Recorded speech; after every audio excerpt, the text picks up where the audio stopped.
నమస్కారం. సిక్కోలు హృదయ స్పందన న్యూస్ స్వాగతం. నేను మీ వెంకట్. ఈరోజు వార్తా విశేషాలు ఇలా ఉన్నాయి. ఈవీఎం వీవీప్యాట్ గిడ్డంగుల వద్ద రక్షణ ఎప్పటికప్పుడు కట్టుదిట్టమైన చర్యలు తీసుకుంటున్నామని జిల్లా కలెక్టర్ స్వప్న దినకర్ పొన్గర్ తెలిపారు. కలెక్టర్ కార్యాలయంలోని ఈవీఎం భద్రతా గిడ్డంగిని గురువారం ఆయన రాజకీయ పార్టీల ప్రతినిధుల సమక్షంలో సందర్శించి త్రైమాసిక తనిఖీలు చేపట్టారు. ఈ సందర్భంగా కలెక్టర్ మాట్లాడుతూ కేంద్ర ఎన్నికల సంఘం మార్గదర్శకాల ప్రకారం ప్రతి నెల నివేదికలు పంపుతున్నామని, ప్రతి 3 నెలలకు ఒకసారి రాజకీయ పక్షాల సమక్షంలో గోదాం తనిఖీలు నిర్వహిస్తామని స్పష్టం చేశారు. గిడ్డంగులకు వేసిన సీళ్లను, సీసీ కెమెరాల నిఘాను, పోలీస్ భద్రతా ఏర్పాట్లను నిశితంగా పరిశీలించిన ఆయన భద్రతా రిజిస్టర్లను తనిఖీ చేసి సిబ్బంది నిరంతరం అప్రమత్తంగా ఉండాలని పిలుపునిచ్చారు. గిడ్డంగుల్లో ఈవీఎంలో నిల్వ సామర్థ్యం, గాలి, వెలుతురు సక్రమంగా ఉండాలని, తేమ చేరకుండా తగిన జాగ్రత్తలు తీసుకోవడంతో పాటు అగ్నిమాపక పరికరాలు నిరంతరం పనిచేసేలా నిర్ధారించుకోవాలని అధికారులను సూచించారు. స్టాక్ రిజిస్టర్ వివరాలను ఈవీఎంలు, కంట్రోల్ యూనిట్లు, వీవీప్యాట్లు సరిపోల్చి పర్యవేక్షించిన కలెక్టర్ భద్రతా చర్యల్లో ఎటువంటి లోటుపాట్లు లేకుండా చూడాలని పోలీసు సిబ్బందిని ఆదేశించారు.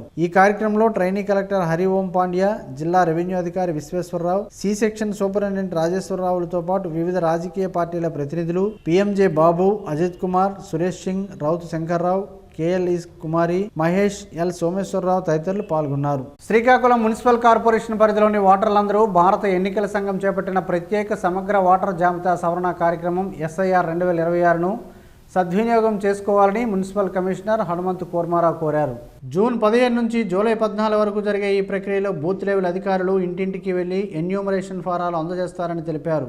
ఓటర్ల తాజా రంగు ఫోటో, మొబైల్ నెంబర్, కుటుంబ సభ్యులు ఓటర్ ఐడి వివరాలతో ఫారాలను పూర్తిగా నింపి నిర్ణీత గడువులోగా BLOలకు అందజేయాలని సూచించారు. ఫారాలు సమర్పించకపోతే ముసాయిదా ఓటర్ జాబితాలో పేరు నమోదు కాకపోయే అవకాశం ఉందని హెచ్చరించారు. BLOలు ఇంటికి రాకపోతే ECI నెట్ యాప్లో లేదా ఆన్లైన్ పోర్టల్లోని బుక్ ఏ కాల్ సదుపాయం ద్వారా అధికారులకు సంప్రదించవచ్చని అన్నారు. నగరంలోని పలు వార్డుల్లో సచివాలయ కార్యదర్శులు, VROలు, మహిళా సంరక్షణ కార్యదర్శులు BLOలుగా విధులు నిర్వహిస్తున్నారని తెలిపారు. ఓటర్లు తమ సందేహాల నివృత్తి కోసం సంబంధిత అధికారులను సంప్రదించాలని కమిషనర్ సూచించారు. అంతర్జాతీయ మాదక ద్రవ్య వ్యతిరేక దినోత్సవాన్ని పురస్కరించుకొని శ్రీకాకుళంలోని రిమ్స్ మెడికల్ కళాశాలలో జిల్లా న్యాయ సేవాధికార సంస్థ ఆధ్వర్యంలో అవగాహన కార్యక్రమాన్ని నిర్వహించారు. మాదక ద్రవ్యాల వద్దు, జీవితం ముద్దు అనే నినాదంతో విద్యార్థులతో ప్రతిజ్ఞ చేయించారు. ఈ సందర్భంగా జిల్లా న్యాయ సేవాధికార సంస్థ కార్యదర్శి కె హరిబాబు మాట్లాడుతూ డ్రగ్స్, మద్యం, ధూమపానం వంటి వ్యసనాలు యువత భవిష్యత్తును దెబ్బతీస్తాయని, ప్రతి ఒక్కరూ వాటికి దూరంగా ఉండాలని సూచించారు. ఈ కార్యక్రమంలో భాగంగా లీగల్ లిటరసీ క్లబ్ ఏర్పాటు చేసి న్యాయవాది, పారాలీగల్ వాలంటీర్లను నియమించారు. D Eswararao, D Vijayalakshmi, T Akhila, psychiatry విభాగం సిబ్బంది, ఉపాధ్యాయులు, విద్యార్థులు పాల్గొన్నారు. నడక ఆరోగ్యానికి మహాసాధనం. ఇదే మాటను వైద్యులు, మన పెద్దలు ఎప్పుడో చెప్పారు. మారుతున్న ఆధునిక పరిస్థితుల దృష్ట్యా మనుషులకు శారీరక వ్యాయామం తగ్గడం వలన పలు రోగాల బారిన పడుతున్నారు. ఆరోగ్యానికి నడక అవసరమని తెలిపే ప్రత్యేక కథనం ఈరోజు స్పందన న్యూస్లో చూడండి.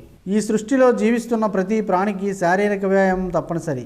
మనిషి తప్ప ప్రతి జీవి తన ఆహారం కోసం శారీరక శ్రమ పడుతుంది. పుట్టినప్పటి నుంచి మరణించే వరకు ఆరోగ్యంగా ఉంటూ అప్పుడప్పుడు చిన్న సమస్యలు వచ్చినా శరీరమే వాటిని నయం చేస్తూ సహజంగానే మరణించేవారు మనిషి మాత్రం ఇప్పుడున్న సుఖాలను మించి సుఖాలను పొందే మార్గాలను అన్వేషించే మార్గంలో తనను తాను కోల్పోతున్నాడు. ఆధునిక జీవితంలో వ్యాయామం లేకపోవడం వలనే పలు రోగాలకు ఈ శరీరం వేదిక అవుతుంది. దాని పరిణామక్రమంలో మరణాలు సంభవిస్తున్నాయి. చిన్న వయసులో గుండెపోటు, ఊబకాయం ఇలాంటివి ఎన్నో రోగాలు తెలిసి తెలియనివి ఎన్నో ఉన్నాయి. పూర్వం రోజుల్లో తాత ముత్తాతల కాలంలో వారంతా ఆరోగ్యంగానే ఉండేవారు. ఏ పనికైనా నడిచి వెళ్ళేవారు, కష్టించి పనిచేసేవారు. శుభ్రంగా వాగుల్లో దొరికిన నీరునైనా చక్కగా కడుపు నిండా తాగేవారు. రాత్రి సరైన వేళకు నిద్రించేవారు. మరలా ఉదయాన్న వేకోజామున నిద్రలేచి వారి వారి పనుల్లో నిమగ్నమయ్యేవారు. బంధుమిత్రులతో కూడా కాలక్షేపం చేసేవారు. అంతకన్నా ముందు దైవ కార్యక్రమాలు, దాన ధర్మాలు కూడా చేసేవారు. ఇప్పుడు అన్నీ ఉన్నాయో లేదో మనం ప్రశ్నించుకోవాల్సిందే. రోజులో సహజంగా జరిగే నడకను ఇప్పుడు వాకింగ్ అని ఆంగ్ల భాషలో అంటూ ఉదయాన్న, సాయంత్రపు పూటల్లో కొందరు చేస్తున్నారు. ఇది మంచి పరిణామమే అయినప్పటికీ అందరూ నడక గొప్పతనాన్ని గుర్తించాలి. ప్రతి ఒక్కరూ నడకను ఎంచుకునే ఆరోగ్యాన్ని పొందాలి. ఆరోగ్య ఆంధ్రప్రదేశ్ దిశగా ప్రతి ఒక్కరూ కృషి చేయాల్సిన అవసరం ఉంది. ముఖ్యంగా ప్రభుత్వాలు ఎన్ని చేసినా ప్రజల నుంచి స్పందన రావాలి. అందులో భాగంగా ప్రజాప్రతినిధులు, స్వచ్ఛంద సంస్థలు కూడా నడక ప్రాముఖ్యతను వివరించడంతో పాటు నడక పోటీలు నిర్వహించడం, వారికి బహుమతులు ప్రదానం చేయడం, నిధుల కోసం ప్రభుత్వానికి కోరడం వంటి పనులు చేయవచ్చు. మరీ ముఖ్యంగా అనారోగ్యం బారిన పడిన వారికి మందుల రూపంలో ప్రభుత్వాలు అలాగే వ్యక్తిగతంగా ఎంతో ఖర్చు చేస్తున్నారు. అలాంటి ఖర్చులను నివారించేందుకు ముందుగా ఆరోగ్యాన్ని కాపాడుకోవడంతో నిధులు కొంతమేర తగ్గుతాయి. వాకింగ్ ట్రాక్లను ప్రభుత్వం కొన్ని చోట్ల ఏర్పాటు చేస్తున్న విషయం తెలిసిందే. వీటి వలన పౌరులకు ఆరోగ్యం ప్రాప్తిస్తుంది, అనారోగ్యం సమస్యలు రావని, ఏటా మందుల కోసం కోట్ల రూపాయలను ప్రభుత్వం ఖర్చు చేస్తుందని గణాంకాల ద్వారా తెలుస్తుంది. అయితే మానవుల ఆరోగ్యానికి ప్రత్యేక శ్రద్ధ వహించి ముందస్తు చర్యలకు ఉపక్రమించాలి. ఆరోగ్యం కోసం పరితపిస్తున్నట్లే భూమి ఆరోగ్యానికి కూడా కృషి చేయాల్సిన అవసరం అందరిపైన ఉంది. పాలిథిన్, సింగిల్ యూజ్ ప్లాస్టిక్ను వాడకుండా ఎవరికి వారే నిషేధించుకోవడంతో పాటు మొక్కలను విరివిగా పెంచుతూ వాటిని సంరక్షించుకోవడం చేస్తే మరో 5 ఏళ్లతో అద్భుతమైన ఆంధ్రప్రదేశ్గా చూడొచ్చు. అమ్మవారి జన్మ నక్షత్రమైన స్వాతి నక్షత్రం సందర్భంగా శ్రీ సంతోషమాత అమ్మవారి దేవస్థానంలో విశేష పూజలు వైభవంగా జరిగాయి. గురువారం ఉదయం సుప్రభాత సేవతో ప్రారంభమైన కార్యక్రమాల్లో శ్రీ సూక్త విధానంతో సహస్రనామార్చన, కుంకుమ పూజ, అష్టోత్తర శతనామార్చన, దేవి ఖడ్గమాల పూజ, 108 గులాబీ పుష్పాలతో అర్చన, లలితా సహస్రనామ పారాయణం, శ్రీ సూక్తం, దుర్గా సూక్తం, కనకధార స్తోత్రం పారాయణం నిర్వహించారు. అనంతరం మహానివేదన, నీరాజనం, మంత్రపుష్పం, మహాఆరతి, వేదపారాయణం చేపట్టారు. ఈ పూజలు ఆలయ ప్రధాన అర్చకులు మోదుకూరి కిరణ్ శర్మ సిద్ధాంత ఆధ్వర్యంలో నిర్వహించగా పెద్ద సంఖ్యలో భక్తులు పాల్గొని అమ్మవారిని దర్శించుకుని ప్రత్యేక పూజలు చేశారు.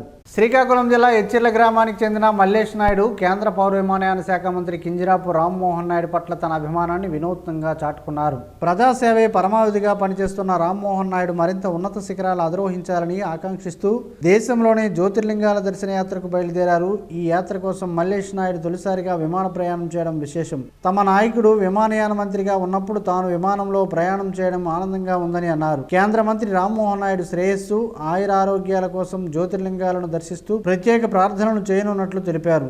తన అభిమాన నాయకుడిపై ఉన్న గౌరవాన్ని ఆధ్యాత్మిక యాత్ర ద్వారా వ్యక్తం చేసిన మల్లేష్ నాయుడు యువతకు ఆదర్శంగా నిలుస్తున్నారని స్థానికులు అభినందించారు. జర్నలిస్టుల సంక్షేమానికి కూటమి ప్రభుత్వం పెద్దపీట వేస్తుందని, అర్హులైన పాత్రికేయులకు త్వరలో ఇల్లు మంజూరు దిశగా చర్యలు తీసుకుంటామని రాష్ట్ర వ్యవసాయ శాఖ మంత్రి కింజరాపు అచ్చెన్నాయుడు తెలిపారు. జర్నలిస్టుల సమస్యల పరిష్కారానికి ముఖ్యమంత్రి నారా చంద్రబాబు నాయుడు ప్రత్యేక శ్రద్ధ చూపుతున్నారని అన్నారు. గురువారం నిమ్మాడలోని మంత్రి క్యాంపు కార్యాలయంలో ఆంధ్రప్రదేశ్ జర్నలిస్టుల ఫోరం ఆధ్వర్యంలో ముద్రించిన జిల్లా మహాసభ గోడపత్రికను పలాస ఎమ్మెల్యే గౌతు శిరీషతో కలిసి ఆవిష్కరించారు. ఈ సందర్భంగా మంత్రి మాట్లాడుతూ పాత్రికేయుల సంక్షేమం కోసం కృషి చేస్తున్న జర్నలిస్టుల ఫోరంకు ప్రభుత్వం అండగా ఉంటుందని హామీ ఇచ్చారు. ఈ కార్యక్రమంలో రాష్ట్ర కార్యదర్శి శాసపు జోగినాయుడు, జిల్లా అధ్యక్షుడు జి సన్ముఖరావు, యామల ఈశ్వరరావు, ధనుంజయ, శ్రీనివాస్, జిల్లా గ్రంథాలయ సంస్థ chairman Peeriketla Vithal, Tekkali RDO M Krishnamurthy, Kanta Venu, Pawan తదితరులు పాల్గొన్నారు. శ్రీకాకుళం మున్సిపల్ కార్పొరేషన్ పరిధిలో జరుగుతున్న ప్రత్యేక సమగ్ర ఓటర్ జాబితా సవరణ కార్యక్రమానికి వైఎస్ఆర్సీపీ యువనేత ధర్మాన రామ్మనోహర్ నాయుడు హాజరయ్యారు. ఈ కార్యక్రమంలో యువనేత ధర్మాన రామ్మనోహర్ నాయుడు పాల్గొని దమ్మలవీధి డివిజన్లో పర్యటించారు. బిఎల్ఓలు, బిఎల్ఏతో కలిసి ఓటర్ నమోదు ప్రక్రియను పరిశీలించి అవసరమైన సూచనలు చేశారు. ఓటర్లందరూ తమ వివరాలను సక్రమంగా నమోదు చేసుకోవాలని ఆయన కోరారు. ఈ కార్యక్రమంలో మైలపల్లి లత, ఎంఏ బేగ్, రౌతు శంకర్రావు, అప్పు, మోహన్ తదితరులు పాల్గొన్నారు. నషా ముక్త భారత్ అభియాన్ కార్యక్రమంలో భాగంగా జూన్ 17 నుంచి 26 వరకు జిల్లా ఎస్పీ ఆదేశాల మేరకు జిల్లా వ్యాప్తంగా నషా ముక్త భారత్ సప్తాహ్ కార్యక్రమాలు నిర్వహిస్తున్నారు. ఈ నేపథ్యంలో గురువారం ఎచ్చెర్లలోని శ్రీ వెంకటేశ్వర ఇంజనీరింగ్ కళాశాలలో విద్యార్థులతో కలిసి మాదక ద్రవ్యాల నిర్మూలనపై అవగాహన ర్యాలీ నిర్వహించారు. ఈ కార్యక్రమంలో పాల్గొన్న అదనపు ఎస్పీ కేవీ రమణ మాట్లాడుతూ యువత మాదక ద్రవ్యాలకు దూరంగా ఉండి ఆరోగ్యకరమైన జీవన విధానాన్ని అలవరుచుకోవాలని సూచించారు. మాదక ద్రవ్యాల వినియోగం వ్యక్తిగత ఆరోగ్యానికే కాకుండా కుటుంబ సమాజంపై కూడా తీవ్ర ప్రతికూల ప్రభావం చూపుతుందని అన్నారు. విద్యార్థులు మాదక ద్రవ్యాల దుష్పరిణామాలపై అవగాహన పెంపొందించుకొని ఇతరులకు కూడా చైతన్యం కల్పించాలని కోరారు. మాదక ద్రవ్యాల రహిత సమాజ నిర్మాణానికి ప్రతి ఒక్కరూ బాధ్యతాయుతంగా వ్యవహరించాలని, అనుమానాస్పద మాదక ద్రవ్యాల కార్యకలాపాలపై పోలీసులకు సమాచారం అందించాలని పిలుపునిచ్చారు. ఈ కార్యక్రమంలో జిఆర్పురం ఇన్స్పెక్టర్ ఎం అవతారం, ఎచ్చెర్ల ఎస్ఐ లక్ష్మణరావు, కళాశాల యాజమాన్యం, అధ్యాపకులు, విద్యార్థులు, పోలీస్ సిబ్బంది పాల్గొన్నారు. నిజ జ్యేష్ఠ శుద్ధ ఏకాదశి సందర్భంగా గురువారం ఉదయం శ్రీ ఉషా పద్మనీచాయ సమేత శ్రీ సూర్యనారాయణ స్వామివారికి ఆలయంలో వైభవంగా కళ్యాణోత్సవాన్ని నిర్వహించారు. వేద మంత్రోచ్చరణలు, మంగళ వాయిద్యాల నడుమ జరిగిన ఈ కళ్యాణ మహోత్సవంలో భక్తులు పెద్ద సంఖ్యలో పాల్గొన్నారు. ఈ సందర్భంగా ఆలయ ప్రధానార్చకులు ఇప్పిలి శంకర శర్మ మాట్లాడుతూ ప్రత్యక్ష దైవంగా భావించే సూర్యనారాయణ స్వామివారి అనుగ్రహంతో భక్తులకు ఆరోగ్యం, ఆయురారోగ్యాలు కలుగుతాయని తెలిపారు. ఈ కార్యక్రమాన్ని ఆలయ కార్యనిర్వహణాధికారి కేఎన్విడివి ప్రసాద్ పర్యవేక్షించగా ఆలయ అర్చకులు సందీప్ శర్మ, వేద పండితులు పూజా కార్యక్రమాలను నిర్వహించారు. కేంద్ర ఎన్నికల సంఘం నిర్వహిస్తున్న ఎస్ఐఆర్ 2026 కార్యక్రమంలో భాగంగా శ్రీకాకుళం అసెంబ్లీ పరిధిలోని పోలింగ్ బూతులు 208, 211, 220 ఓటర్లకు ఎన్యూమరేషన్ ఫారాలను పంపిణీ చేసి నింపిన ఫారాలను సంబంధిత బూత్ స్థాయి అధికారులకు భాజపా నాయకులు అందజేశారు. ఈ సందర్భంగా బీజేపీ పూర్వ జాతీయ కౌన్సిల్ సభ్యుడు చల్లా వెంకటేశ్వరరావు మాట్లాడుతూ ఒకే కుటుంబానికి చెందిన ఓటర్లను వేర్వేరు పోలింగ్ బూతులలో నమోదు చేయడం వల్ల ఇబ్బందులు ఎదురవుతున్నాయని తెలిపారు. ఈ కార్యక్రమంలో ముఖ్య అతిథిగా బీజేపీ జిల్లా కార్యదర్శి బైపల్లి రాజేశ్వరి పాల్గొన్నారు. ఈ కార్యక్రమంలో సిహెచ్ లక్ష్మీనారాయణ, బోర మాధవరావు తదితర బీజేపీ నాయకులు హాజరయ్యారు. అవకాడో పండుతో పలు ఆరోగ్య ప్రయోజనాలు ఉన్నాయని పలువురు ఆరోగ్య నిపుణులు చెబుతున్నారు. ఆ వివరాలేంటో ఈరోజు ప్రసారమయ్యే ఆరోగ్యమే మహాభాగ్యంలో తెలుసుకుందాం.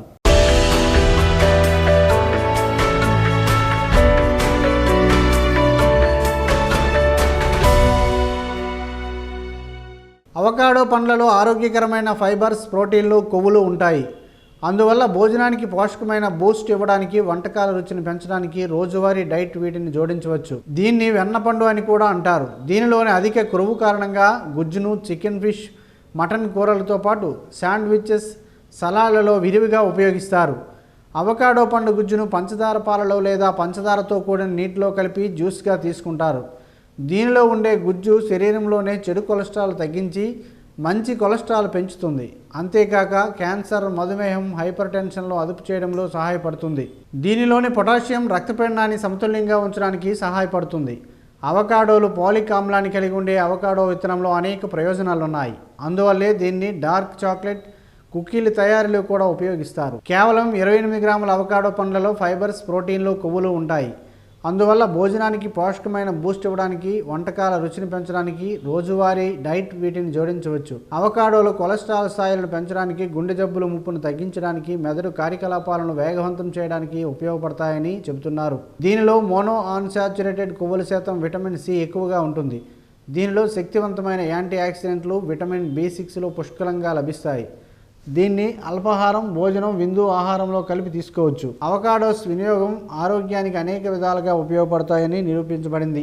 అవకాడో మంచి రుచి కోసం ఉప్పు, మిరియాలను దానిపై చల్లుకొని తినవచ్చు. అవకాడోను ముక్కలుగా చేసి కొద్దిగా ఆలివ్ ఆయిల్, ఉప్పు, మిరియాలు, బాల్సమిక్ వెనిగర్ను దానిపై చల్లి తీసుకోవచ్చు. ఉదయాన్నే తీసుకునే అల్పాహారానికి అవకాడోలు మంచి ఎంపిక. ఒక ఉడికించిన గుడ్డుతో అవకాడోను కలిపి తినొచ్చు. ఇది మంచి రుచిని అందివ్వడమే కాకుండా అనేక ఆరోగ్య ప్రయోజనాలను చేకూర్చుతుందని ఆరోగ్య నిపుణులు చెబుతున్నారు. గుడ్లకు బదులు తాజా కూరగాయలు, చికెన్ లేదా పండ్లు వంటి ఇతర పదార్థాలను కూడా ప్రయత్నించవచ్చు. అవకాడోలను భోజనానికి ప్రత్యామ్నాయంగా స్మూతీలుగా ఉపయోగించవచ్చని ఆరోగ్య నిపుణులు సూచిస్తున్నారు.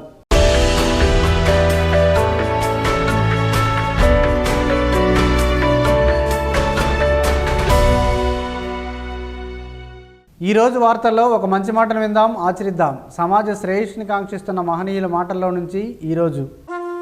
జీవనం గమనం గమ్యం. ఋషి చింతన. ఆలోచనల ఇనుప పంజరంలో బంగారు జీవితం కోసం చూడవద్దు. హృదయ విశ్వాసంతో సత్యవంతమైన జీవితాన్ని అన్వేషించు. లోతు లేని ప్రవాహాలు చెవులు పగిలే శబ్దం చేస్తాయి. లోతైన తపస్వీలు మౌనంగా బోధిస్తారు. ఓం శ్రీ గాయత్ర్యై నమః. స్పందన న్యూస్ ఇప్పుడు యూట్యూబ్లో అందుబాటులో ఉంచడమైనది. SDV స్పేస్ స్పందన టైప్ చేసి ప్రేక్షకులు తమకు అనుకూలమైన సమయంలో న్యూస్ని వీక్షించగలరు. ఈ వార్తలు ఎంతటితో సమాప్తం. మరలా ప్రసారమయ్యే స్పందన న్యూస్లో కలుద్దాం. అంతవరకు సెలవు. నమస్కారం. మీ మాటే మా బాట.